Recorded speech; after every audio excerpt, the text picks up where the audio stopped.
Hi, everybody.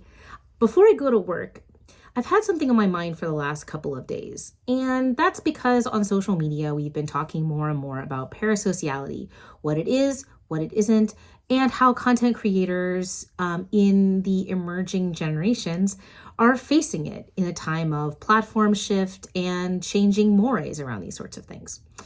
And so I'm thinking a lot as an 18th centuryist about the idea of the haha, which is not funny, but it is interesting.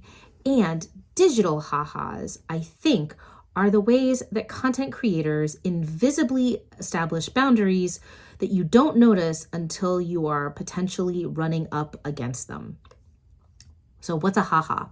So a ha-ha is an 18th century form of landscape design. Think about it this way. You have a big old house and a whole lot of land. And near your house, you want to have a beautiful garden. That's great. You also have a whole bunch of sheep and other grazing animals. And you definitely don't want them to get into your roses. You also want to preserve your view out on all the land you own because you're some big landowner. You are the 1% of the 18th century. And you want it to feel natural from all sides. So what do you do to solve this problem? This is where the ha-ha comes in. A ha-ha is some form of basically building some kind of trench or lower ground where you sink the fence in the middle of the trench, or you build a supporting wall that doesn't rise up above the land, but then the land is graded down, is dug into, and then it kind of comes back up slowly on the other side. The principle in both cases is that you don't see the fence on either side until you're right up at it. That's a pretty good metaphor for what content creators are often asked to do, especially when their forms, as many content creator forms do, involve a certain amount of parasociality. And parasociality here is not a good or bad thing. It is just what it is. You're listening to this, if you're listening to this, because I have a certain amount of authority perhaps in your mind, and you think of me kindly in some kind of way. And I've leaned into that kind of sense of authenticity by I'm not wearing makeup today. I'm wearing kind of weirdo sweatshirt that also has a kind of motto that signifies my particular political leanings. And I'm recording in my home office.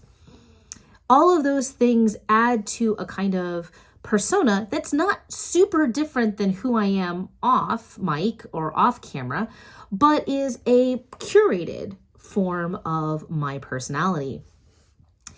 And that's basically the ha-ha of my kind of existence on social media. That there are certain things that I won't show. Those are in the ditch of the ha-ha. And you won't notice it until you find yourself wondering, I don't know, I'm not sure that nothing that I can speculate on this moment goes well for me. The point is that content creators who are my age or who have been in this business long enough have learned instinctively or through coaching and mentoring to create these kinds of digital boundaries. For example, most public figures who use social media will not post where they are or photos about where they are unless the public knows about an event that they're supposed to be at. But even so, may not post until after the event is over. That's a basic security measure that indeed most regular people often increasingly use. That's another kind of soft digital boundary. It's giving you access to that experience. Hey, these are the outtakes from New York Comic Con or what have you, but also preserving the privacy in the moment. So you can't rock up to wherever they are right now because they're not posting live. So that's the digital haha. And this is something that I'm thinking a lot about because I think that we've got rising waves of content creators who may or may not be getting this kind of coaching and may have very different understandings about how parasociality and that kind of thing work. I don't know. I'm curious what you think. This is an ongoing conversation, and I think I'm going to talk about it a little bit with my students today. See you later.